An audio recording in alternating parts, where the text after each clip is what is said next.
Good morning. सब लोग को गुड मॉर्निंग। आप लोगों को हम आर्टिकल 39 तक बता दिए थे। 139 आर्टिकल 139 तक बता दिए थे। इसमें क्या था?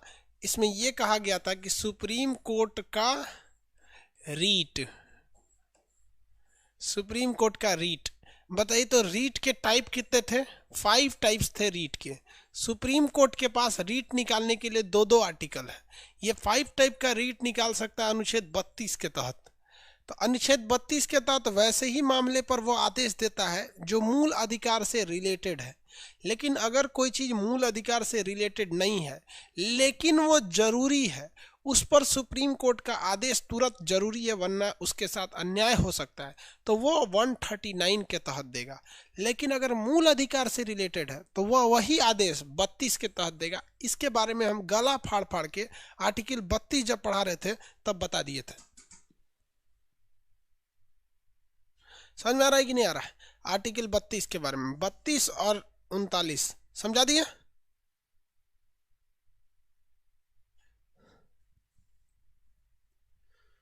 आगे बढ़े। हॉबियस कर्पस मेंडेमस वेरी गुड। बंदी प्रत्यक्ष को ये कह रहा है सर ईवीएम के बारे में बताइए। Electronic voting machine EVM. Bihar में सरकार किसकी बनी बाबू? एनडीए। और महागठबंधन की नहीं बन पाई। महागठबंधन। इसीलिए हम बोले थे कल हम आपको रिजल्ट बताएंगे। क्लियर हो गया? कितने लोग को रिजल्ट जानना है? तो एनडीए का हो गया, महागठबंधन का नहीं हुआ है। लेकिन देखिए अब थोड़ा ध्यान से समझिए। पहले क्या था कि ईवीएम जो होता था, ईवीएम एक मशीन थी जिसमें खूब ज्यादा बटन होता था। आपको किसको वोट देना, आप जाके बटन दबा दिए, वोट चला गया, आपको पता भी नहीं चला वो सही में गया है कि नहीं। तो कुछ लोग आरोप लगाते थे कि हम कोनो बटनिया पे दबा रहे हैं, वो हमको दिख रहा है कि ये दबाए हैं, लेकिन हमें ऐसा कंप्यूटर फिट किया है कि वो एक्के गो पार्टी को जा रहा है, ऐसा आरोप लगता था। इसलिए चुनाव आयोग ने इस बार वीवीपैट चालू कर दिया। वीवीपैट आपको एक रसीद है। क्या है? रसीद। मेरी ओर ध्यान से समझो, दिमाग लगाना छोड़ो, पहले चुपचाप।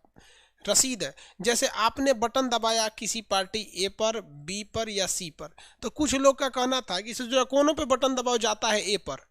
और लोगों का डाउट भी एक तरह से कहिए तो डाउट भी सही है था कि पता ही नहीं चलता था गया कहाँ, आप तो बस बटन दबा दिए, अंदर सप्लाई किधर है किसको क्या पता।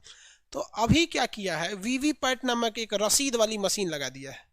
अगर आप सी को बटन दबाएंगे तो ये वोट सीधे चला गया सी के पास, कंप्यूटर उसके ईवीएम मशीन में, और आपको यहाँ एक रसीद आके दिखा देगा कि देखिए आपने बटन दबाया है सी पर किस पार्टी का कौन सा प्रत्याशी खड़ा है, वो वहां देख लीजिए, आप संतुष्ट हो जाएंगे, ये वापस चला जाएगा।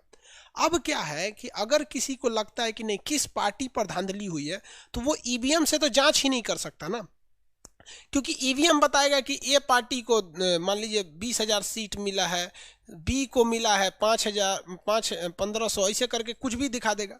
तो आप इसको कंफर्म करने के लिए जहां धांधली लग रहा है वहां आप वीवीपैट मशीन को निकलवाइए और उस पर एक एक करके पर्ची को गिनवा लीजिए, आराम हो जाएगा। ईवीएम इसलिए लगाया गया है ताकि काउंटिंग जल्दी हो जाए, धड़ाक से रिजल्ट आ जाए, वरना 6 महीना काउंटिंग में ही लग जाएगा। और वीवीपैट इसलिए लगाया गया था कि क्रॉस चेकिंग किया जा सके, जहां पर आपको लग रहा है कि गड़बड़ है वहां पर आप क्रॉस चेकिंग करा सकते हैं। अब क्या मैटर होगा, ये सब राजनीतिक चीजें हैं, इसमें आपको जाने की जरूरत नहीं है। जो जिस पार्टी का है वो उसी का ही रहेगा, आप कुछ भी कर दीजिए वो चेंज नहीं हो सकता है। इसलिए don't interfere in the bloody politics. जिसको एनडीए का पसंद है वो एनडीए ही पसंद करेगा, चाहे वो उसे कुछ भी कर दीजिए। जिसे महागठबंधन पसंद है वो महागठबंधन को ही पसंद करेगा, कोई दिक्कत नहीं। ये बोले थे कि हम 10 लाख नौकरी देंगे, ये जवाब में बोले थे कि ये 19 लाख नौकरी देंगे। ठीक है, अगर ये आए रहते हैं तो इनको देना पड़ता 10 लाख, ये आए हैं इन्हें देना है 19 लाख, कोनों में नहीं होगा। ठीक है, इनसे तो 10 लाख दीजिएगा कि नहीं दीजिएगा ये तो सवाल अभी नहीं पूछ सकते हैं, क्योंकि वर्तमान समय में तो महागठबंधन सरकार नहीं बना रही है। इसलिए इनसे सवाल पूछिएगा तो इनके पास एकदम परफेक्ट जवाब है कि भैया हमारी सरकारें नहीं, हम देंगे कहाँ से। और इनसे आप सवाल पूछ सकते हैं। लेकिन गलती से अगर इनसे सवाल पूछे ना तो कहेंगे तो बड़े सवाल पूछता है साला, बहुत होशियार है तुम, हेन तेन, और उनसे मांगना 10 लाख, और भैया वो हार के चल गया, हम मांगेंगे कैसे? क्योंकि उनके पास तो जवाब है, इनके पास देखिए अच्छा है भाई 19 लाख नौकरी मिल जाए, इस सब चक्कर में नहीं पड़ना चाहिए बहू। जो जिधर का है वो उधर का ही रहेगा। जिसको ये पसंद है वो 19 लाख नौकरी नहीं मांगेगा, और जो मांग दिया ये उससे लड़ जाएंगे सब। ये सरकार नहीं लड़ती, पब्लिक लड़ जाती है, तेरा अध्ययन नौकरी है, समझ में आएगी नहीं आ गया? और जिसको ये पसंद है ना, जिसको ये पसंद है, अगर सरकार ने 10 लाख नौकरी नहीं भी दिया तो एक बार भी नहीं कहेगा कि दे दीजिए, और अगर कोई मांगने आ गया तो ओकरे से लड़ जाएगा। इसलिए सब चक्कर में नहीं पड़ी। चलिए आइए पॉलिटी में, सीधा सरकार बनाता है लोग, पढ़िए चुपचाप। ये सुप्रीम कोर्ट के रीट कितने प्रकार के थे? 5 प्रकार के सुप्रीम कोर्ट के रीट थे। आगे बढ़े, अगला देखते हैं। इसके बाद देखिए सुप्रीम कोर्ट के बहुत सारे अनुच्छेद है जो आपके पॉलिटिक्स का काम का नहीं है, एग्जाम के पॉइंट ऑफ व्यू से एकदम फालतू है, वो एग्जाम में पूछता ही नहीं। इसलिए लास्ट में क्या क्या कहता है कि सुप्रीम कोर्ट अगर कोई आदेश देता है तो सारे न्यायालय पर लागू रहेगा, सुप्रीम कोर्ट अपने अधिकार को बढ़ा सकता है, सुप्रीम कोर्ट अपने जजों वेतन सैलरी सबको निर्धारित करता है। तो ये सब एग्जाम के पॉइंट ऑफ व्यू से इसका इंपॉर्टेंट नहीं रहता है। हालांकि जब फ्री पीडीएफ सेक्शन में है उसमें तो आपका मतलब A to Z अनुच्छेद है, जो फ्री पीडीएफ सेक्शन है उसमें A to Z है। और इस वाले में थोड़ा सा शायद पीडीएफ धुंधला था। ज्योग्राफी का पीडीएफ डाल दिया ना जी, प्रिंटेड वाला, प्रिंट हाथ वाला नहीं, टाइप वाला डाल दिया ना। ज्योग्राफी वालों का टाइप वाला हो गया, पॉलिटी वालों का भी टाइप वाला डाल देंगे। आप उसमें जिसको मन जो देखते रहिए। आगे बढ़े। हाँ बाबू, प्रिंटेड पीडीएफ, ठीक है।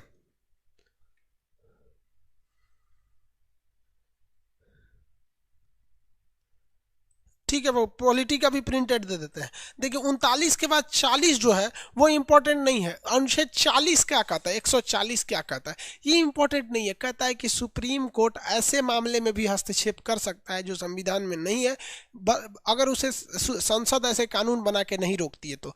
ये 40 इंपॉर्टेंट नहीं है। लेकिन आर्टिकल 141 इंपॉर्टेंट है। ये क्या है? सुप्रीम कोर्ट का ऑर्डर, सुप्रीम कोर्ट का आदेश।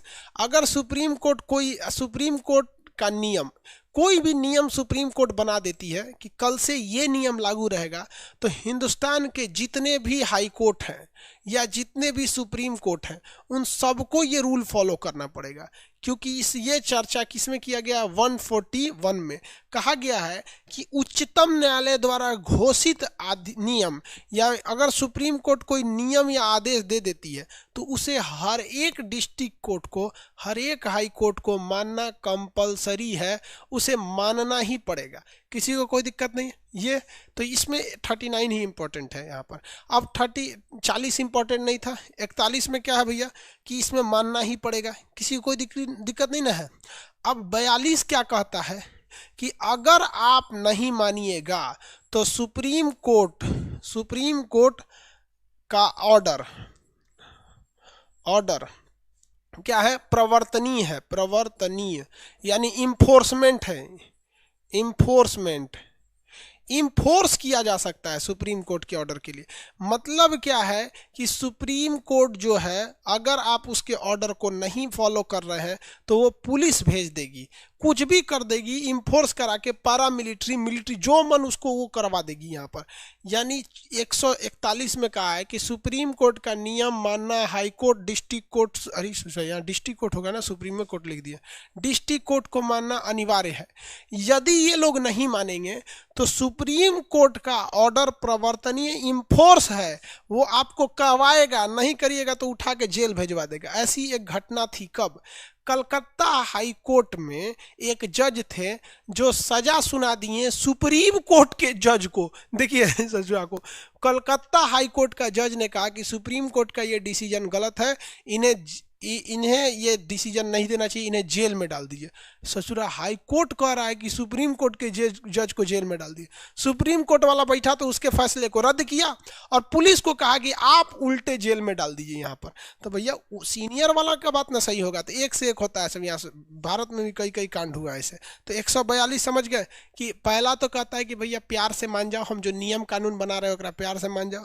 प्यार से नहीं मानेंगे तो हम आपको क्या कर देंगे, उस पर इन्फोर्स करा के रख देंगे। समझ में आ गया कि नहीं? क्या करा सकते हैं? इन्फोर्स करा सकते हैं। तो ये है इनका इन्फोर्समेंट यानी प्रवर्तनीय है। 143 बड़ा फेमस नंबर है 143। है कि नहीं? आप लोग के बीच में तो बहुत फेमस होगा। सुप्रीम कोर्ट का परामर्श, परामर्श मतलब समझते हैं? एडवाइस। सुप्रीम कोर्ट का एडवाइस, सुप्रीम कोर्ट से हम क्या ले सकते हैं? एडवाइस ले सकते हैं। लेकिन ये एडवाइस जो होता है ये केवल और केवल किसके लिए होता है? कंसल्ट करने के लिए या एडवाइस। ये परामर्श या एडवाइस या कंसल्ट केवल और केवल ये राष्ट्रपति कर सकते हैं। अब इसको समझिए, इसका एक बार यूज हो चुका है। आर्टिकल 143 में कहा है कि सुप्रीम कोर्ट के जो मुख्य न्यायाधीश हैं, सुप्रीम कोर्ट के chief justice of India CJI हैं, ये हमारे राष्ट्रपति साहब को किसी भी मैटर पर अगर राष्ट्रपति माने तो, देखिए ये डायरेक्ट सलाह देने नहीं जाएंगे, डायरेक्ट कंसल्ट करने नहीं जाएंगे। सुप्रीम अगर राष्ट्रपति को लगता है कि क्या हो क्या न हो, बड़ा दिक्कत हो रहा है, हाँ या ना में फंस गए हैं, तो राष्ट्रपति किसके पास जाते हैं? मुख्य न्यायाधीश के पास जाते हैं या उन्हें बुलवाते हैं और कहते हैं कि एक काम कीजिए ना, हमको समझे में नहीं आ रहा, आप हमें कोई सलाह दीजिए। लेकिन मुख्य न्यायाधीश जो इन्हें सलाह देगा उस सलाह को मानने के लिए ये बाध्य नहीं है। मन का मन करेगा तो सलाह मानेंगे, नहीं तो कहेंगे बकलोल है क्या तुम, ऐसा सलाह दे रहा है। सोचिए ना कितना अजीब चीज है। सलाह मांगा और दिया तो मानने के लिए भी जरूरी नहीं है, तो ये बच्चा थोड़ी है भाई, ये भी तो बहुत बड़ा पद है। सोचिए ना कितना कितना बड़ा पद है इसका, मुख्य न्यायाधीश का। शपथ दिलाते हैं इन्हीं को वो। तो इसमें कहा गया है, समझिए इस चीज को गहराई से समझिए। राष्ट्रपति भले मुख्य न्यायाधीश से सलाह मांगेगा, लेकिन उस सलाह को मानने के लिए ये मैंडेटरी या बाध्य नहीं है। इसी कारण मुख्य न्यायाधीश भी हर एक मामले पर इनको सलाह देने के लिए भी बाध्य नहीं है। इसको अगर उचित लगेगा तो सलाह देगा, नहीं तो नहीं देगा। ऐसे ही हुआ था डॉक्टर नीलम संजीवा रेड्डी के साथ। डॉक्टर नीलम संजीवा रेड्डी जब थे तो 1994 में उस समय के जो तत्कालीन राष्ट्रपति थे डॉक्टर नीलम संजीवा रेड्डी, तो तत्कालीन राष्ट्रपति डॉक्टर नीलम संजीवा रेड्डी ने सुप्रीम कोर्ट के मुख्य न्यायाधीश से कहा था आर्टिकल 143 के तहत कि बाबरी मस्जिद और राम जन्मभूमि मैटर पर हम क्या करें समझे में नहीं आ रहा है, आप ही कोई सलाह दीजिए।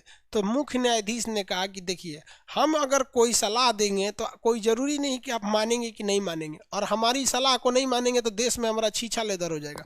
उससे अच्छा हम आपको सलाह नहीं देंगे। तो सलाह देने के लिए मना भी कर सकता है। तो देखिए, सलाह मांगेगा राष्ट्रपति, लेकिन वो सलाह को मांग तो लेगा, लेकिन उसे वो लागू करेगा कि नहीं करेगा ये उसकी मर्जी पे है। तो इसी कारण ये सलाह देगा कि नहीं देगा ये इसकी मर्जी पर है। तो 143 समझ में आ रहा है आपको? आर्टिकल 143, किसी को कोई दिक्कत नहीं 143 में? आगे बढ़ जा, इतना याद हो गया आर्टिकल 143। इसको हमेशा ये दो अनुच्छेद को तो भूलना ही नहीं चाहिए, ये कई बार पूछा है। इसको ये कई बार आपसे पूछा हुआ एग्जाम में, नील आर्टिकल के बारे में।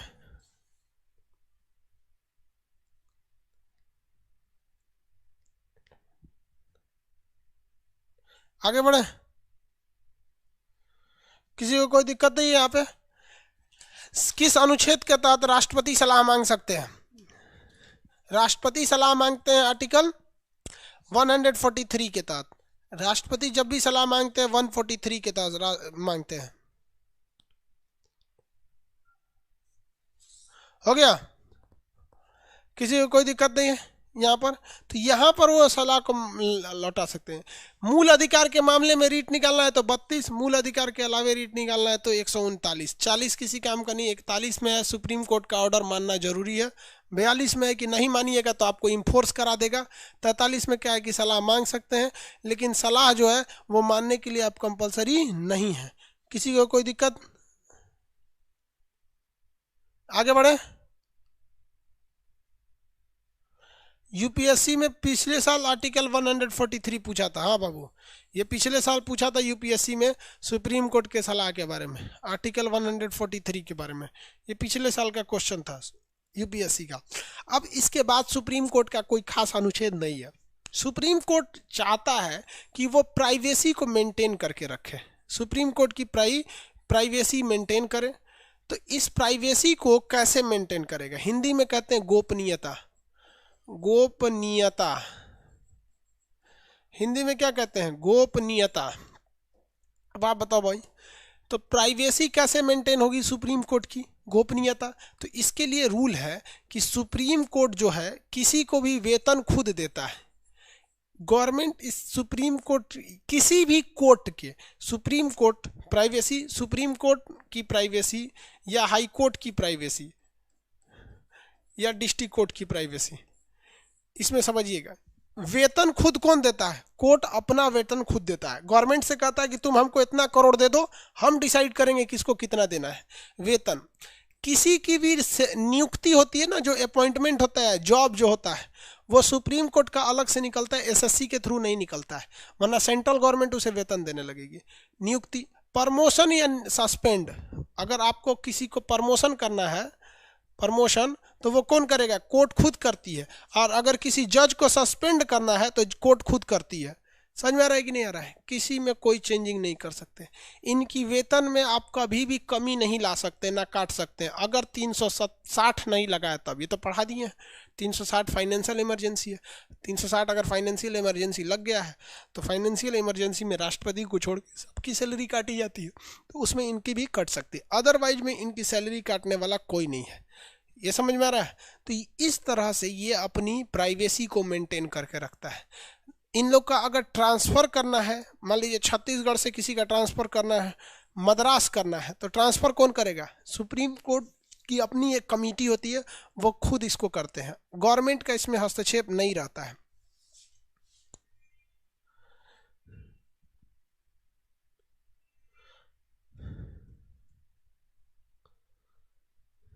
सर यूएनओ को कैसे भंग कर सकते हैं? नहीं भंग कर सकते हैं। ट्रांसफर समझ में आ गया?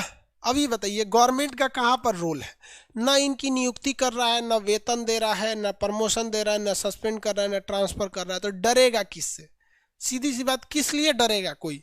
अब जैसे बताते हैं कि कोई किसी का, जैसे मान लीजिए कोई दूसरे टीचर है, कोई दूसरे टीचर का अगर कोई स्टाफ है, उसको हम कहेंगे ये काम करो, तो हमसे डरेगा? नहीं डरेगा, क्योंकि ना ही हम उसकी नियुक्ति किए हैं, ना हम उसे वेतन देते हैं, ना ही हम उसका प्रमोशन कर सकते हैं, ना हम उसे सस्पेंड कर सकते हैं, ना ही हम उसे दूसरे जगह ट्रांसफ़र कर सकते हैं। हमसे डरेगा ही नहीं। तो सुप्रीम कोर्ट भी नेताओं से नहीं डरते हैं सर। लेकिन पुलिस क्यों डर जाती है नेता से? विधायक जी, बाप रे, हमसे डर जाती है सब। पुलिस क्यों डरती है भाई? पुलिस इसलिए डरती है कि उसे थोड़ा वेतनवा काट लेता है, सस्पेंड कर देगा आपको, कहते बहुत ज़्यादा कूदता। हमारे आदमी को पकड़ा है, सस्पेंड। किसी भी मैटर को लेकर सस्पेंड किया जा सकता है। अब आप देखिए ना, तमिलनाडु, बेंगलोर की घटना बता रहे हैं। बेंगलोर में नरेंद्र मोदी भाषण देने गए थे, तो भाषण नॉर्मल दे रहे थे, तो दूरदर्शन टीवी जो भारत का सरकारी चैनल है, वो उसको रिकॉर्ड कर लिया। उस भाषण को क्या कर रहा था? रिकॉर्ड कर रहा था। और आधे घंटे बाद उस रिकॉर्डेड वीडियो में जो आलतू फालतू चीज़ें थी, उसको काट कूट के खूब अच्छा से सजा के चला दिया, प्रसारण कर दिया। तो भारत सरकार के सूचना प्रसारण मंत्री उस दूरदर्शन के मैनेजर को सस्पेंड कर दिए और कहें कि तुमने लाइव टेलीकास्ट क्यों नहीं किया था। ले भैया, इसमें कौन गलती था उसका? वो तो अच्छे काम किया, आलतू फालतू बतिया बीच में से कट करके निकाल दी। Live telecast. तो सरकार के अंडर में जो चीज़ आती है, ससुरा कब सस्पेंड कर देगा, क्या नहीं करेगा, कोई ठीक नहीं रहता है। ट्रांसफ़र कर देगा ऐसा जंगल में। मान लीजिए कोई दरोगा है, बहुत कूद रहे हैं ऐसे वैसे, तो क्या करेगा ना, देखेगा कि इनका परिवार कहाँ है, यहाँ है, ऐसा जंगल में भेजेगा ना, ससुरा ना परिवार से मिल पाएंगे ना कुछ। अब कोई बिहार का आईपीएस है, तो उसको बिहार में ड्यूटी दीजिए ना, उसका उठा के भेज देगा अंडमान निकोबार, जो ससुरा वहीं रहो। इसलिए ये जितने नेताओं के क्या हो जाते हैं, गुलाम हो जाते हैं। ट्रांसफ़र इनके हाथ में है। ये अशोक खेमका है ना, अशोक खेमका जी 23 साल के ड्यूटी में 25 बार ट्रांसफ़र हुआ उनका, सोचिए ना। हर 8 महीने पे उनका ट्रांसफ़र हो जाता है। तो ये बहुत ईमानदारी करने नहीं देते हैं सब ये नेता सब। इसीलिए आप देखेंगे कि सुप्रीम कोर्ट के जज पर या हाई कोर्ट के जज पर किसी की दादागिरी नहीं चलती है। नहीं तो बाकी डीएम एसपी को तो खरीदना कोई बहुत बड़का बात थोड़ी होता है। इंडिया में किसी को खरीद लेते हैं आप लोग। आगे बढ़े तो ऐसा ही नियम कानून पुलिस वालों के लिए भी लाना चाहिए, लेकिन पुलिस वाले इतने ना भ्रष्टाई में उतर चुके हैं जिसका कोई हद नहीं। ये हो गया आपका सुप्रीम कोर्ट के बारे में। सुप्रीम कोर्ट में और एक दो चीज़ होती है जो हम आपको समझा देते हैं। कैबेट क्या होता है, अपील क्या होता है, एडमिट क्या होता है, ये आप नॉर्मल चीज़ों को समझिएगा। ये सुप्रीम कोर्ट है, ये हाई कोर्ट है और ये डिस्ट्रिक्ट कोर्ट है। मुकदमा सबसे पहले कहाँ जाता है? डिस्ट्रिक्ट कोर्ट में। मुकदमा सबसे पहले कहाँ जाएगा? डिस्ट्रिक्ट कोर्ट में। क्या पूछ रहा है? सस्पेंड करने के बाद उस आदमी का क्या होता है? सस्पेंड करने के बाद उस आदमी को 6 महीने घर पे रहना पड़ता है। सस्पेंड करने के बाद उस आदमी को क्या करना पड़ता है? घर रहना पड़ता है। इस दौरान, सस्पेंड होने के दौरान उसे अपनी टोटल सैलरी का केवल आधी सैलरी मिलती है। इसमें 2 नियम होती है सस्पेंड को। देखिए, सस्पेंड को हिंदी में कहते हैं निलंबन। निलंबन निलंबन 2 तरह से होता है। एक होती है, ये नॉर्मल 4 से 6 महीने के लिए होता है।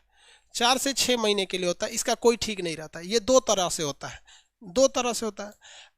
दोनों में सैलरी आधी दी जाती है। जब तक आप घर पे रहेंगे आपसे कोई काम नहीं कराया जाएगा, लेकिन आपको आधी सैलरी दी जाएगी कि आप अपने परिवार को जिला सकें। लेकिन आप अगर हाई कोर्ट में जाते हैं और हाई कोर्ट से कहते हैं कि महाराज हमसे गलती हो गई थी, लेकिन इतनी भयानक गलती नहीं थी, तो अगर आप सीरियस गलती नहीं किए हैं और उस वजह से सस्पेंड हुए हैं, नॉर्मल गलती की वजह से, तो आपको ये बाकी वाली सैलरी जब आप ड्यूटी पर आइएगा 6 महीने बाद तो जोड़ के दे दिया जाता है कि लीजिए यहाँ पर, और कुछ खास दिक्कत नहीं होता है। लेकिन आपकी मेरिट में एक दाग लग जाता है। आगे जब प्रमोशन की बात आती है तो लोग कहते हैं कि दूर ससुरत नहीं, खाली ये जो था ना, ये करा प्रमोशन मत दो। पहला दिक्कत ये आता है प्रमोशन में। लेकिन अगर आप बहुत भयानक चीज़ के लिए गलती से सस्पेंड हुए हैं, किसी का मर्डर ऑर्डर हो गया है आपके थाना क्षेत्र में या किसी चीज़ में, तो आपको ये वाली पैसे नहीं दिए जाते हैं। तो जो बचा हुआ है उसे नहीं दिया जाता है। ये 2 शर्त होती है यहाँ पर। अगर आपको लगता है कि नहीं, सरकार ने आपको फालतू में ही सस्पेंड कर दिया है, तो आप अपने राज्य के हाई कोर्ट में जा सकते हैं। सस्पेंशन का सारा नियम यही होता है। सस्पेंशन जो होता है 4 महीने से 10-10 महीना तक रह जाता है। आपको लगता है कि सरकार आपको मनमौजी सस्पेंड कर रही है, तो आप हाई कोर्ट में जाइए, हाई कोर्ट में अपनी बात को रखिए। अगर हाई कोर्ट को आप समझाने में कामयाब हो गए तो कहेगा नहीं, इनकी ड्यूटी बहाल किया जाए, वापस इन्हें अपॉइंट किया जाए। अगर आपका नॉर्मल मैटर है तो आपकी सैलरी जो आधी रुकी हुई थी वो मिल जाएगी। नॉर्मल मैटर नहीं है तो आधी नहीं मिलेगी। कभी कभी तो 1 रुपया नहीं देता है। अगर बहुत खतरनाक रहेगा तो नहीं देगा। आगे बढ़े।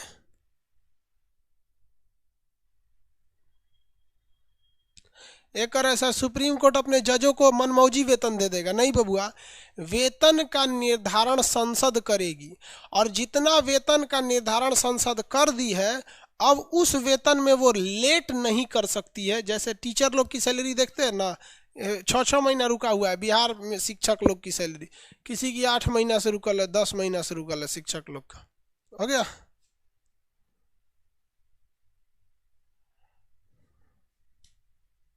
आगे बढ़ जाए। चलिए, अब टर्मिनेट क्या होता है? टर्मिनेट को कहते हैं बर्खास्त, खत्म कहानी। टर्मिनेट, टर्मिनेट का मतलब होता है बर्खास्त।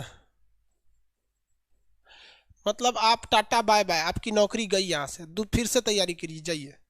समझ आ गया? ये होता है टर्मिनेट। बुढ़ौती में टर्मिनेट करेगा तो आदमी कुछ नहीं कर पाता है। अब यहाँ देखिए, ये तो हो गया सस्पेंड और टर्मिनेट में अंतर। यहाँ समझिए कैबेट क्या होता है। अगर डिस्ट्रिक्ट कोर्ट में कोई विवाद चल रहा था, ए और बी के बीच में क्या था, कोई लड़ाई चल रही थी डिस्ट्रिक्ट कोर्ट में। डिस्ट्रिक्ट कोर्ट में आदमी ए ने जीत गया। डिस्ट्रिक्ट कोर्ट ने फैसला सुना दिया कि ए सही है, बी गलत है। ए सही है और बी गलत है, तो बी सीधे भागेगा कहाँ पर? हाई कोर्ट में। इसके लिए उसके पास 30 दिन का टाइम है।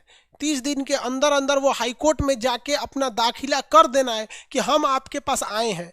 अब इसको हाई कोर्ट 30 दिन में कब बुलाएगी, 2 साल बाद बुलाएगी कि 5 साल बाद बुलाएगी, इससे बहस नहीं है। लेकिन 30 दिन के अंदर इसको यहाँ इन्फॉर्मेशन दे देना है कि हमको आना है आपके पास। समझ में आ गया ये?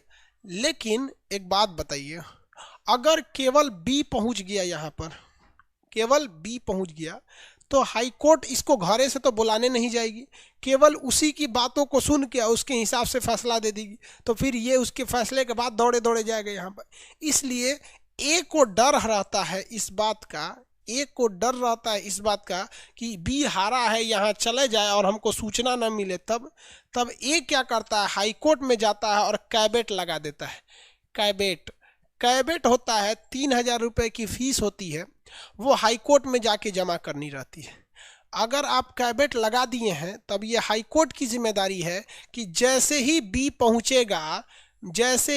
पहुंचेगा वो बी की बात को सुनने से पहले आपको इन्फॉर्म करके बता देगा कि बी आया हुआ है अपनी बात कहने, आप भी आ जाइए, क्या बात कर रहे हैं। समझ में गया? इसलिए जब भी कभी आप जीते हैं तो इतना याद रखिएगा कि जो हारा है वो जाएगा हाई कोर्ट में, और ये वकील लेके जाएगा। तो इतना होशियार होते हैं सब वकील कि 29वां दिन अप्लाई करता है सर, 29वां दिन, कि बेचारा ये आते आते इसका डेट खत्म हो जाएगा।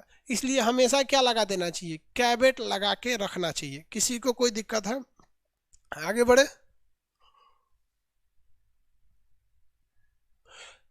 जाए। सस्पेंड होने के बाद पावर रहती है? कुछ नहीं पावर रहता है, सस्पेंड होने के बाद पावर नहीं रह जाता है। दरोगा बैच कब रीस्टार्ट हो जाता है? हम रीस्टार्ट के लिए ओपन आपको आज और कल में हम आपको सूचना दे देते हैं रीस्टार्ट के लिए। देखिए दरोगा बैच जो टॉनिक बैच है ना, उसको पढ़ना चाहिए एग्जाम से जस्ट पहले, ताकि ताज़ा ताज़ा रहता है। वो बैच तो है नहीं, वो तो टॉनिक बैच है, इसलिए उसको हम जानबूझ के रोके हैं कि एग्जाम जब करीब आ जाए तब एक बार टॉनिक पिला के आपको भेजें। ठीक है, चलिए यहाँ देखिए ध्यान से, हम आज कल में उसको अनाउंस कर देंगे, कल अनाउंस कर देंगे। ठीक है, चलिए देखिए यहाँ ध्यान से, कैवेट का मतलब समझ में आ गया आप लोग को? कैवेट क्या चीज़ होता है? अब देखते हैं आगे हम लोग यहाँ पर हाई कोर्ट में। अब एक बात बताइए जरा, जितने भी मामले डिस्ट्रिक्ट कोर्ट में हैं वो कोई ना कोई तो हारेगा ही, और जितने हारे हुए लोग हैं वो सब के सब घुस जाएंगे हाई कोर्ट में। तो हाई कोर्ट के ऊपर कितना बोझ पड़ जाएगा? हाई कोर्ट के ऊपर आप बताइए बोझ पड़ेगा कि नहीं पड़ेगा? बहुत ज़्यादा बोझ पड़ जाएगा। इसलिए हाई कोर्ट कहती है कि देख भैया, हम डायरेक्ट मुकदमा नहीं लेंगे, सबसे पहले हम ए के वकील को बुलाएंगे और बी के वकील को बुलाएंगे, और उसको कहेंगे कि एडमिट होने के लिए। किसके लिए? एडमिट केस शूट कीजिए। मतलब पहले तो आप ये बहस करके दिखाइए कि ये जो मामला डिस्ट्रिक्ट कोर्ट से आ रहा है ये हाई कोर्ट के लायक है कि नहीं है, कि आप केवल हाई कोर्ट में भीड़ लगाना चाहते हैं। अगर ये मामला एडमिट करने के लायक है तो कोर्ट इसे एडमिट कर लेगा और हाई कोर्ट को दे देगा कि आप इसकी सुनवाई कीजिए। और अगर एडमिट पे ही रद्द कर दिया, क्या कर दिया? डिसमिस कर दिया या रद्द कर दिया, उर्दू में कहते हैं खारिज कर दिया। क्या कर दिया? खारिज कर दिया, यानी डिसमिस कर दिया। तो आप चुपचाप मुंह लटका के नीचे चलाइए, अब आपके पास कोई रास्ता नहीं है। लेकिन अगर कोर्ट ने आप दोनों वकील की बात को सुना, मुकदमे की गहराई को समझा और आपके मुकदमे को उसने एडमिट कर लिया, तो आप हाई कोर्ट में आ सकते हैं। और यहाँ से हारने के बाद अगर एडमिट हो गया है, तब अब पता चला डिसमिस कर दिया, रद्द कर दिया, तो आप सुप्रीम कोर्ट भी नहीं जा सकते, क्योंकि यही रद्द कर दिया है। तो कहाँ जाइएगा? तो यहाँ पे अगर उसने क्या कर रखा है? एडमिट कर रखा है, तो एडमिट कर लेने के बाद आप हाई कोर्ट में जा सकते हैं। और यहाँ अगर आप मान लीजिए यहाँ ए और बी में आपकी बार बी जीत गया, तो ए जाएगा सुप्रीम कोर्ट में। अब सुप्रीम कोर्ट में डायरेक्ट मुकदमा तो ठोकाएगा नहीं, ये बी वाला होशियार है, यहाँ कैवेट लगा के रख ले रहेगा कि जैसे आएंगे तब हम सुन लेंगे यहाँ पर। फिर यहाँ पे क्या करना पड़ेगा? एडमिट करना पड़ेगा। डायरेक्ट आप नहीं जा सकते हैं हाई कोर्ट या सुप्रीम कोर्ट में। मुकदमों को पहले क्या कराना पड़ता है? एडमिट कराना पड़ता है कि देखिए ये मेरे लायक है कि नहीं है, नहीं तो सब नहीं सुप्रीम कोर्ट जाएगा। हमारा मुर्गी चोरी हो गया, डिस्ट्रिक्ट कोर्ट ने कहा कि नहीं मुर्गी के बदले 200 रुपया दे दो। अब वो चल गया हाई कोर्ट में, कहा ना मुर्गी के बदले 200 दो। वो कहेगा ना हमरा उहे मुर्गिया चाहिए, तो कहेगा जा सुप्रीम कोर्ट में जाओ। अब वो मुर्गी कहाँ से आएगी? औरत सब ऐसे ही झगड़ा करती है ना, हमरा उहे चाहिए मुर्गिया, उहे वैसे नहीं मुर्गिया है। औरत के झगड़ा में पुलिस भी भाग जाती है। मेरठ में एक तो झगड़ा हो गया परसों, एगो लड़की किसी दूसरी लड़की को कह दी आंटी जी थोड़ा घसकी है वहाँ पे। अब बेचारी नहीं देखी होगी, भीड़ भाड़ में कह दी होगी आंटी घसकी, तो उसको मार दी। हद है भाई साहब। औरतों को बस इतना सुनना है कि हम बहुत पतली हैं, हम बहुत सुंदर हैं, हम बहुत कम उम्र के हैं, हम बहुत ज़्यादा काम कर लेते हैं। बस ये 4 चीज़ जिसे आता है इसे चतुरायन सिद्धांत कहा जाता है। जिसे 4 चीज आ गया उसके जीवन में कभी भी पति पत्नी के बीच में हाई कोर्ट डिस्ट्रिक्ट कोर्ट का नहीं आएगा। सुबह उठते उससे कहो कि तुम कितनी पतली हो, कितनी सुंदर हो, एकदम बच्ची लग रही हो, कितना संस्कार वाली, कितना काम कर लेती है, बहुत खुश। अब देखिए सुबह उठते आपको आरती उतारेगी, नहीं तो नहीं बोलेंगे लाज चला देगी। समझ में आ गया?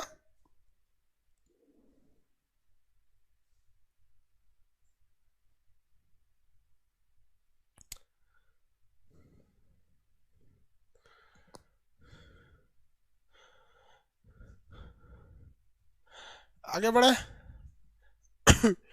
हाई कोर्ट या सुप्रीम कोर्ट में कोई भी मुकदमा डायरेक्ट नहीं ले जा सकते। पहले आपको क्या करना पड़ेगा, एडमिट कराना पड़ेगा। पहले क्या करना पड़ेगा, एडमिट कराना पड़ेगा। एडमिट हो गया तो ठीक है, अगर एडमिट से खारिज कर दिया, खारिज मतलब समझते हो, डिसमिस, काम खत्म हो जाता है। यहाँ सारा गेम हो जाता है वकील सबका। हाई कोर्ट डिस्ट्रिक्ट कोर्ट आपकी बात नहीं सुनता है, वकील की बात सुनता है, क्योंकि आपको नियम कानून पता नहीं है। आधा घंटा कहेंगे, देखते हैं जज साहब, हमारी ननद जो है ना बहुत खचरी है, फसल है दूसरे से, हमरा से कहती है ऐसा नहीं ऐसा, इसीलिए मार हुआ, हम मार के कपार फाड़ दिए उसका और मर गई। इतना कहानी सुनने के लिए जज बैठल है, वकील सीधे कहेगा 302 का मुकदमा है। समझ में आ गया? कोर्ट के अंदर इमोशन और रिलेशन नहीं चलता है। कोर्ट के अंदर केवल और केवल रूल चलता है। रूल क्या है? कोई इमोशन, कोई आपका रिलेशन वहाँ काम नहीं करता है। कोर्ट कचहरी का मामला समझ में आ गया आप लोग को? अब आगे चलते हैं सीएजी के बारे में।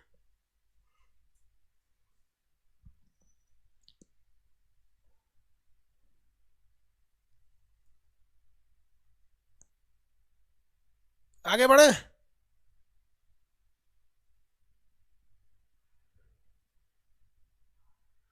आईपीसी सीआरपीसी आगे बताएंगे। आईपीसी सीआरपीसी अभी कैसे बता देंगे? आईपीसी और सीआरपीसी आगे बताएंगे। डिस्ट्रिक्ट कोर्ट, हाई कोर्ट में कोई, सॉरी डिस्ट्रिक्ट कोर्ट नहीं, सुप्रीम कोर्ट में किसी को दिक्कत है, हम ध्यान से पूछ रहे हैं। आप एक चीज ध्यान दीजिएगा कि सुप्रीम कोर्ट में कोई दिक्कत है तो पूछिए, इसके अलावे पूछेंगे तो पूछ देंगे हम, क्योंकि आगे पढ़ाई भी नहीं किए हैं। आईपीसी जो है ये आगे पढ़ाना है, सीआरपीसी आगे पढ़ाना है, ये आगे पढ़ाएंगे, अभी नहीं। इसमें सुप्रीम कोर्ट में दिक्कत है तो बोलिए, हम आपका कमेंट देख रहे हैं।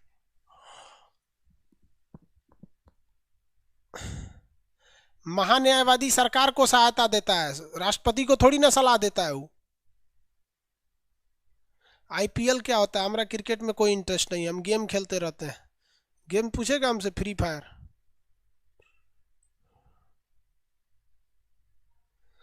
फैमिली का चतुरायन सिद्धांत, हाँ बाबू तुम लोग शादी बाद हमेशा मेरा चतुरायन सिद्धांत याद रखना। पंचायन याद करना, अभी 5 गो बताएंगे।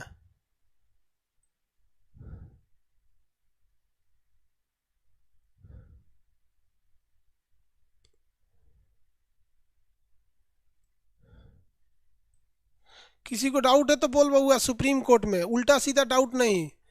पबजी पूछ रहा है, पबजी हम ना खेलते हैं, फ्री फायर। फ्री फायर क्या होता है? वो गेम होता है रे बाबू। सीजीआई को कैसे हटा सकते हैं? पढ़ा दिए बाबू, महान्याय, महाभियोग द्वारा आपको पढ़ा चुके हैं ना बाबू, महाभियोग पता है ना? सर दिल्ली हाई कोर्ट में डिस्ट्रिक्ट कोर्ट होता है कि नहीं होता? होता है बाबू। दिल्ली में डिस्ट्रिक्ट कोर्ट भी है, दिल्ली में हाई कोर्ट भी है। दिल्ली में डिस्ट्रिक्ट कोर्ट भी है और दिल्ली में हाई कोर्ट भी है। हटाने के लिए तो महाभियोग लगेगा ना। जजों को हटाने की वही प्रक्रिया है जो राष्ट्रपति को हटाने के लिए, महाभियोग जैसी प्रक्रिया। आगे देखिए फटाफट। क्वेश्चन है तो डाउट है तो पूछिए। पीडीएफ बता रहे हैं ना बाबू, हम आपको कल डाल देंगे। ज्योग्राफी का पीडीएफ आज डाल दिए हैं, वो भी प्रिंटेड वाला। सर सुप्रीम कोर्ट में संतुष्ट नहीं है तो क्या करेंगे? चुपचाप सूझ जाइए वहीं। सुप्रीम कोर्ट से असंतुष्ट है तो ये अपने घरे जाएंगे अब।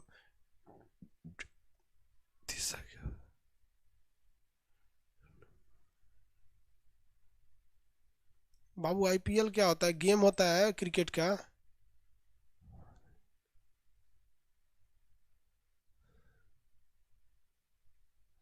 डिस्ट्रिक्ट कोर्ट में खारिज होने के बाद हाई कोर्ट में जा सकते हैं। डिस्ट्रिक्ट कोर्ट डायरेक्ट खारिज नहीं करेगा, डायरेक्ट खारिज कर दिया तो नहीं जा सकते हैं।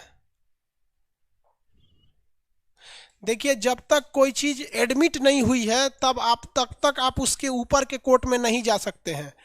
अब मान लीजिए किसी ने, कोई किसी के ऊपर थूक दिया, ऐसे थूक दिया, वो जाएगा डिस्ट्रिक्ट कोर्ट में, कहेगा दूर थूकले खाती हमारी पास, अरे ये एडमिट नहीं लिया, तब नहीं जा सकते वहां पर।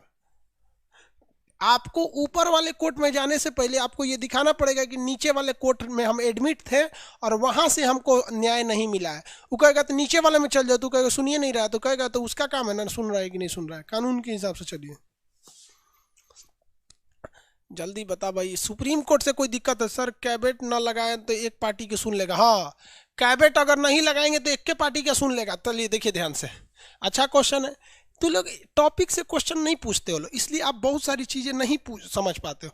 आप बात समझिए, हम एक टीचर हैं, हमको तो सब कुछ पता है आप किस रिलेटेड चीज, तो हमको ये समझ में नहीं आता है कि आप किस लेवल पर फंसे हैं। आप उल्टा सीधा सवाल पूछेंगे तो हम जवाब ही नहीं देंगे। देखिए लड़का कितना अच्छा पूछा, सर डिस्ट्रिक्ट कोर्ट है, हाई कोर्ट है और सुप्रीम कोर्ट में है। कहा कि सर अगर कैबिनेट नहीं लगाए तब। अब ध्यान से देख लीजिए, पहले इस टॉपिक को समझिए। मान लीजिए कि डिस्ट्रिक्ट कोर्ट में मुकदमा चला, ए और बी, ए और बी, ए जीत गया, बी चला गया हाई कोर्ट में, बी चला गया हाई कोर्ट में। बताइए यहां तो बहस हो गया एडमिट करने का, क्या करना है? एडमिट करना है, एडमिट का। लेकिन ध्यान दीजिए, अगर ए जीता है, इसको समझिए, अगर ए जीता है तो इसके पास हर एक प्रूफ है, हर एक साक्ष्य है। अगर यहां वो कैबिनेट लगा दे, कैबिनेट लगा दे, तो हाई कोर्ट में जो जज बैठा है एडमिट करने के लिए, एगो जज रहता है एडमिट करने के लिए, एडमिट करने के लिए जो जज बैठा है वो इसको पूछ देगा और ये यहीं पे सारा सबूत गवाह दे देगा। तो ये एडमिट के टाइम पे ही कहेगा दूर ससुरा कहीं का टाइम पास करने आ रहा है, उसके पास हर एक सबूत, हर एक गवाह है, चलो जाओ यहां से। तो कैबिनेट लगाने का यही फायदा है। और अगर ये बकलोलवा कैबिनेट नहीं लगाया है और ये चला गया हाई कोर्ट में, तो हाई कोर्ट के जज को इतना फुर्सत नहीं है कि इनके घरे गांव में फोन करके बुलाएगा, कहेगा क्या मामला है, तो ये जो बोलेगा वही सुनेगा, इसको एडमिट कर लेगा। यानी अगर आप कैबिनेट नहीं लगाए हैं तो कन्फर्म ये एडमिट हो जाएगा, और एडमिट होने के बाद 3-4 साल तक मुकदमा चलता है, और 3-4 साल में इसका वकील कोई ना कोई काट कोट कट कुछ ना कुछ अड़ंगा लगा ही देगा वहां पर। समझ में आ गया कि नहीं आ गया? किसी को कोई दिक्कत है? आगे बढ़ जाए। एडमिट अगर नहीं है तो इसलिए एडमिट के टाइम पे ही कोशिश कीजिए कि हटा दे, क्योंकि अगर एडमिट के टाइम पे हटा दिए तो ये सुप्रीम कोर्ट में भी नहीं जा सकता है। और आपकी एक गलती आपको कितना चौपट करेगी, देखिए कैसे। अगर मान लीजिए ए ने यहाँ जीत गया और यहाँ कैबिनेट नहीं लगाया, तो ये तो कंफर्म एडमिट करा लेगा, और एडमिट कराने के बावजूद अगर बी हारता है तो ये सुप्रीम कोर्ट में भाग जाएगा। और अगर गलती से यहाँ भी एडमिट हो गया और ये आप यहाँ भी कैबिनेट नहीं लगाए तो सुप्रीम कोर्ट में भी घुस जाएगा, आपका मुकदमा 20-30 साल चल जाएगा। तो कैबिनेट का ये फायदा होता है, समझे? आगे बढ़ते हैं। वकील करता है एडमिट, हम थोड़े करते हैं, बाकी वकील बताएगा आपको।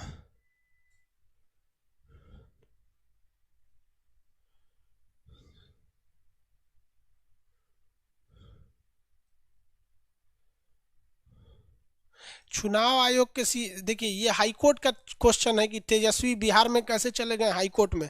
ये हाई कोर्ट का टॉपिक है, हम आपको बोल रहे हैं चिल्ला चिल्ला कि सुप्रीम कोर्ट से दिक्कत है, तो बोले सर आईपीएल नहीं पीआईएल पूछ रहे हैं। अच्छा आईपीएल नहीं पीआईएल पूछ रहा है, तो आईपीएल लिखा था तुम पीआईएल पीआईएल आगे बताएंगे बाबू हाई कोर्ट में, पीआईएल आगे बताएंगे हाई कोर्ट में।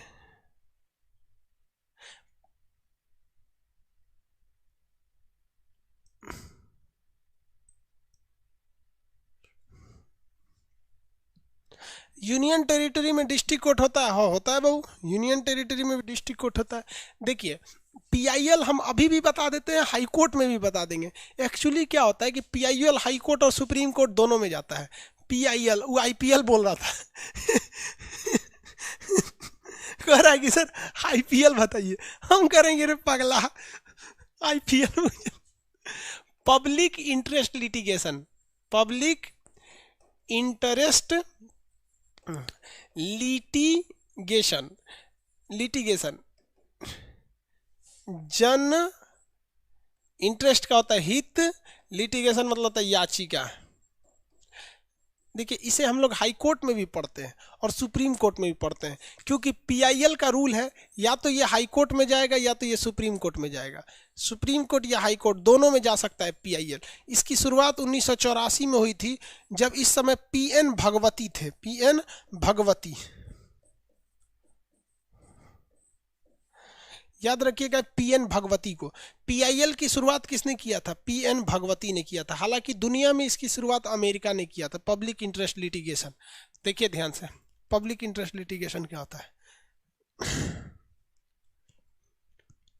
ये लास्ट क्वेश्चन है, अब कोई क्वेश्चन नहीं कीजिए लोग, पीआईएल खत्म करने के बाद क्लास को खत्म कर देंगे।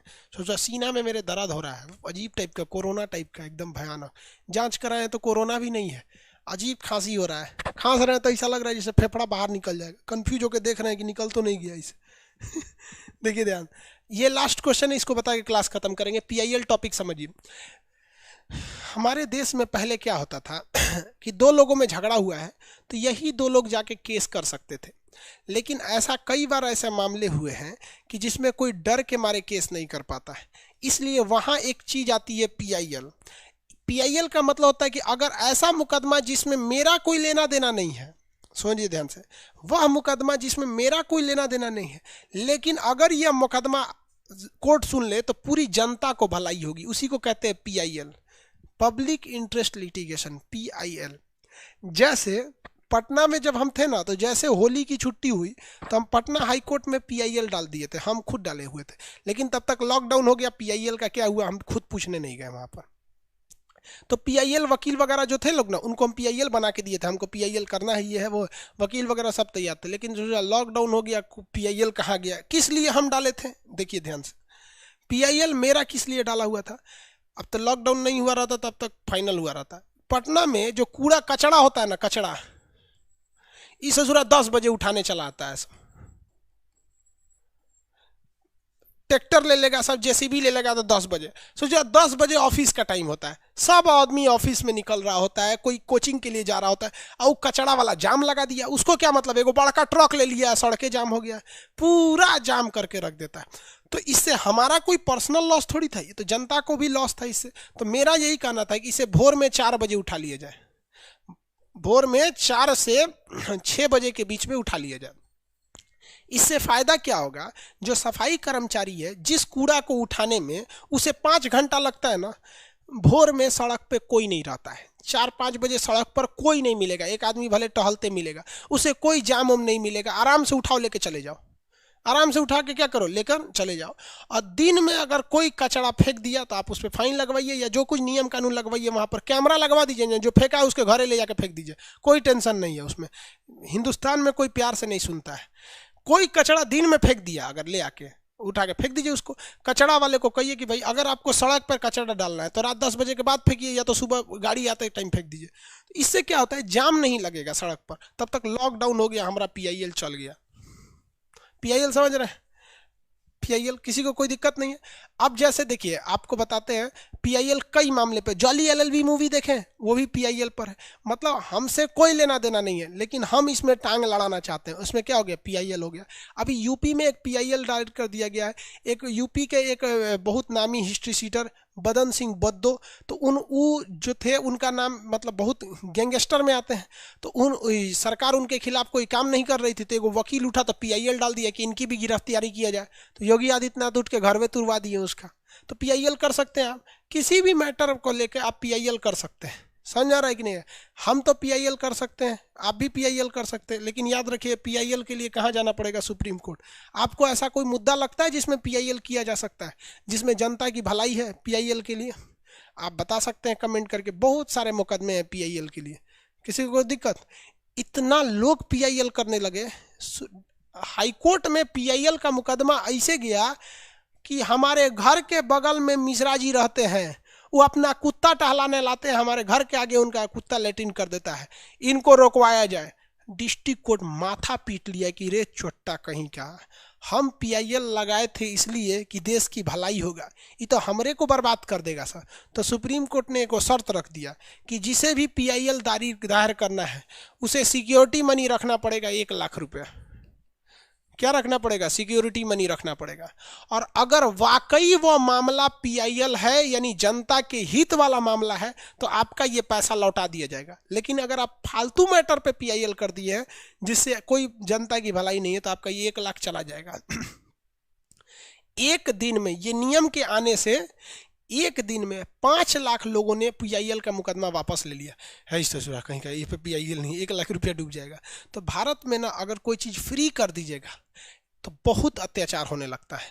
हम अपने 2-4 बैच में इस चीज़ को भुगते हुए हैं।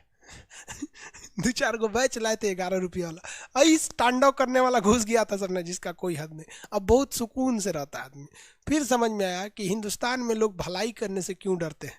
बाबा का ढाबा देख लीजिए, 11 रुपया फीस देख लीजिए, सब अत्याचार करके रख देता है। कई ठो सुधर गया सब, इसीलिए आप में से भी बैठा है 11 रुपया वाला, वो शांति से पढ़ता है। हम ये नहीं कहते हैं सब गलत होते हैं, लेकिन कुछ कुछ इतना खच्चर होता है जिसका कोई हद नहीं। तो आपके मन में अगर कोई पीआईएल है तो आप कमेंट करके बताइए। कोई पीआईएल है? बेरोजगारी कोई पीआईएल नहीं है, क्योंकि सबको नौकरी देना ये मूल अधिकार नहीं है।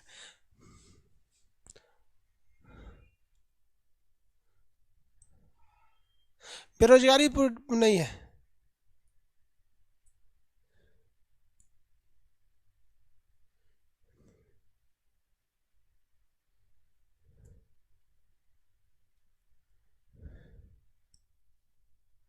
आगे बढ़े, तेजस्वी के बारे में बोलिए। हम क्या बोले बाबू?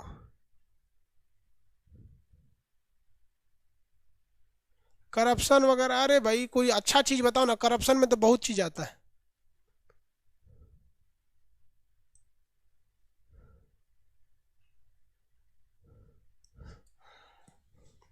रेप वगैरह पे पीआईएल वगैरह नहीं लगा सकते ना। रेप करने वाला आदमी कोई, आप खुद सोचिए ना। देखिए, रेप वगैरह की घटना के बचने का एक और रीजन क्या होता है कि इंसान, गहराई से समझिएगा इस चीज को, इंसान कभी जिंदगी अपने लिए नहीं जीता है। इंसान जब भी जिंदगी जीता है ना तो अपने परिवार वालों के लिए जीता है, परिवार वालों के लिए। तो रेप की घटना को रोकने का एगो रास्ता ये है ना कि अगर कोई व्यक्ति रेप कर रहा है ना तो उसके घर वालों से शुरू इनकाउंटर कर दो, सब मरा जाए सब वहां पे, और तब इस पर मुकदमा चलाओ।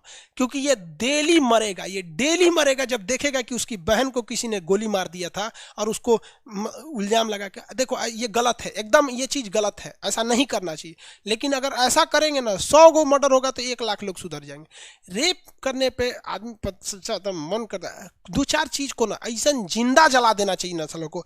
एक रेप जो कर देता है सर, या फिर जो एसिड अटैक कर देता है सर लड़कियों पे, और लड़कियों भी ससुरी एसिड अटैक वाली है, जो एसिड अटैक करने का मुकदमा लड़की से, जज साहब हमको फैसला दीजिए। अरे ससुरा कहीं का 200 रुपया में एसिड मिलता है तो फेंक दे, क्या दिक्कत है इसमें?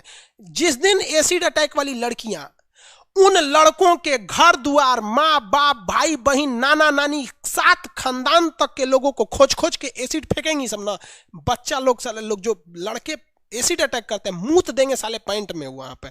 लेकिन लड़कियां क्या करेंगी बेचारी, एसिड अटैक कर ली, मुंह जल गया, लाइफ चौपट हो गई, अब मुकदमा लड़ेंगी। हमारे महाराज court, supreme court, high court को फुर्सत का है। अब आप सुप्रीम कोर्ट, हाई कोर्ट को भी दोष कैसे दीजिएगा? 130 करोड़ लोगों के मामले को सुनने के लिए 134 करोड़ लोगों की दुख को सुनते हैं केवल 34 जज। विडंबना देखिए इस देश की। और इस देश में नेता सब मिलकर उस जजों को गाली सुनवाते हैं। 130 करोड़ लोगों के लिए हमारे संसद में 545 लोकसभा है, 245 राज्यसभा है। तो क्या 545 जज नहीं होने चाहिए सुप्रीम कोर्ट में? एकदम होने चाहिए। यहां पर आप देखिए, लोगों को वोट देने में दिक्कत ना हो इसलिए गांव गांव ईवीएम मशीन पहुंचाया जाता है। लेकिन अगर किसी की बेटी का बलात्कार हो गया है, किसी का मर्डर हो गया है, तो उसे अपना किराया भाड़ा करके दिल्ली सुप्रीम कोर्ट जाओ, इलाहाबाद हाई कोर्ट जाओ, या अपने डिस्ट्रिक्ट कोर्ट में जाओ, ईवीएम मशीन गांव गांव पहुंचा देंगे। ये हाल हो जाता है हमारे यहाँ। तो ईवीएम इस सब पे जनहित याचिका कर सकते हैं, लेकिन जानते हैं ना, कोर्ट भी एक नियम कानून के तहत बंधे हुए हैं। ये एसिड अटैक वगैरह वाला चीज बहुत खराब लगता है।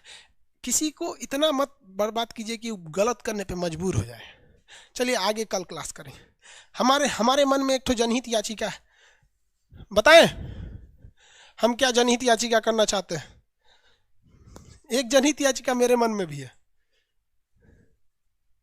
बता दें? आप लोग करिए। पॉपुलेशन पॉल्यूशन, पॉपुलेशन जब तक कोई पढ़ा लिखा नहीं रहेगा उस जनसंख्या कंट्रोल नहीं करेगा। हमको कोई कितनों का देगा, हम लोग पढ़े लिखे लोग पे जनसंख्या थोड़ी होती है। देखिए हमारा जो मेन, हम जनहित याचिका क्या करना चाहते हैं, जो मैनिफेस्टो होता है, जो मैनिफेस्टो होता है ना, यानी जो घोषणा पत्र, घोषणा पत्र देखिएगा, चुनाव से पहले जो घोषणा पत्र होता है, चुनाव से पहले जो घोषणा पत्र होता है, कोई कहता है कि हम 10 लाख नौकरी देंगे, जैसे तेजस्वी जी ने बोला था, कोई कहता है कि हम 19 लाख देंगे, लेकिन ये देंगे कि नहीं देंगे कोई गारंटी नहीं है। हम यही पीआईएल करना चाहते हैं कि आप यदि जो अपने घोषणा पत्र में लिख कर दिए हैं वो आप 1000 रुपए के स्टैम्प पेपर पे लिख के दीजिए, और सुप्रीम कोर्ट इस घोषणा पत्र को एज ए एग्रीमेंट इसको स्वीकार करे कि यदि आप ये एग्रीमेंट कर रहे हैं जनता के साथ, ये घोषणा नहीं कर रहे हैं, इसे कंपलसरी करना चाहिए कि आप जो घोषणा कर रहे हैं आपको उस 5 साल में कंप्लीट करके देना है। यदि आप नहीं कंप्लीट करके दे सकते हैं तो उस 5 साल के दौरान जो जो आपकी पार्टी में विधायक सांसद थे उन लोगों की योग्यता आजीवन खत्म हो जाएगी, आप नेता के लायक नहीं है। क्योंकि आप कभी कहते हैं कि मोदी जी को देखिए 2014 में इन्होंने बोला था आरा में कि बिहार को 1.25 लाख करोड़ रुपया देंगे, 2015 में नहीं दिया उन लोगों ने। अब छोड़िए 2 करोड़ की नौकरी, सारे नेताओं की बात करते हैं, हम किसी की नहीं। यहाँ पर आपको लगता है कि 19 लाख नौकरी दे देंगे, या वही जीतते तो क्या 10 लाख दे देते? नहीं दे पाते, कोई नहीं दे पाता। तो इसमें जनता पिसा के बच जाती है। कोई कहेगा हम फ्री में वैक्सीन देंगे, यानी आप बिहार में चुनाव जीत गए तो फ्री में वैक्सीन देंगे, यूपी वाला मरेगा कोरोना से। मतलब ये हमारा कहना है कि आप कुछ भी बोलिए, ऐसा ही बोलिए जो पूरा कर सकते हैं, नहीं पूरा कर सकते हैं मत बोलिए। हम लोग कैसे लेते हैं, हम लोग आपसे क्या करते हैं, बाबू आप इसमें एडमिशन लीजिए, आपको कोर्स कंप्लीट करके देते हैं कि नहीं देते हैं? हाँ, थोड़ा सा आगे या पीछे हो सकता है, लेकिन कोर्स कंप्लीट करके देते हैं। ऐसा तो नहीं हम कहेंगे कि 2 महीने का कोर्स है हम आपको 20 साल में कंप्लीट करके देंगे, नहीं होता है। अरे 2 महीने का कोर्स है ना तो 3 महीने जाएगा, 4 महीने जाएगा, लेकिन आपका कोर्स होगा। होगा कि नहीं होगा? यहाँ पे सब चीज़ होता है, थोड़ा डिले हो जाता है। हम और आप सब इंसान हैं यहाँ पर, लेकिन चुनाव में सोच रहा कुछ नहीं होता। हम तो इसी पे पीआईएल करना चाहते हैं, सब नेता हमारे पीछे पड़ जाएगा सब।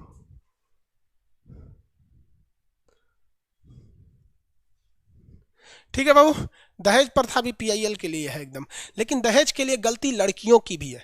कोई कहता है कि दहेज के लिए केवल लड़के जिम्मेदार हैं, तो हम इसे गलत मानते हैं। लड़कियां भी दहेज के लिए जिम्मेदार हैं, उनके माँ बाप भी जिम्मेदार हैं। अगर कोई लड़की रहेगी ना, हाँ, इंटर पास है बबनी, 12th की है, यहाँ पर इनको इनके सब्जेक्ट से क्वेश्चन पूछ दीजिएगा तो नहीं पता है। ये बबनी बीए पास है, हिस्ट्री ऑनर्स है, इनको कोई खास जानकारी नहीं पता है। देखिए नकल करके पास हो गई हैं, लेकिन इनको लड़का चाहिए सरकारी नौकरी वाला, इनको चाहिए बबुआ कलेक्टर, आईएएस चाहिए, आईएएस। तो दीजिए 1 करोड़, दीजिए 1 करोड़। आप चोरी करके अगर लड़की पास हुई है ना तो उसी लड़के से शादी कराइए जो चोरी करके ग्रेजुएशन पास है, नहीं दहेज देना पड़ेगा। लड़की बेरोजगार है तो बेरोजगार लड़के से शादी करा दीजिए, नहीं दहेज देना पड़ेगा ना। लेकिन लड़की रही है कुछ नहीं, लड़की को पता है ब्यूटिशियन का कोर्स, हाँ है ब्यूटिशियन, ब्यूटिशियन, लड़का खोजेंगे कलेक्टर, दरोगा, तो दो दीजिए उस लायक। तो इसमें कहीं ना कहीं वो भी जिम्मेदार है।